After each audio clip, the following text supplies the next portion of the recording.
இந்த சத்தத்தை கேட்குற நிறைய பேர் நீங்க பெற்றுக்கொண்ட ஆசீர்வாதம், நீங்க பெற்றுக்கொண்ட விடுதலை கிட்டத்தட்ட 75% எதுல தான் பெற்றுக்கிட்டீங்கன்னா உங்க ஆராதனையில தான் எல்லாம் வந்துச்சு.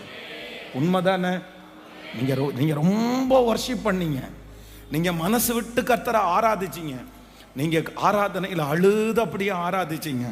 நீங்க ஆராதிக்க கிருபை பெருகுச்சா இல்லையா?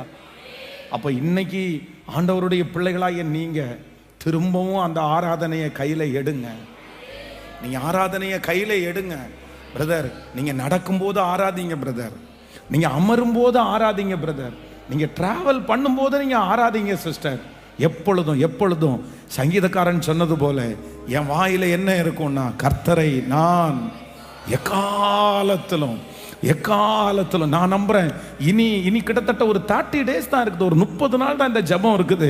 இந்த 30 நாள் ஒரு டார்கெட்டை மட்டும் எழுதுங்க, துதியினால உங்களை நிறைச்சிருங்க, துதியினால உங்களை நிறைச்சிருங்க.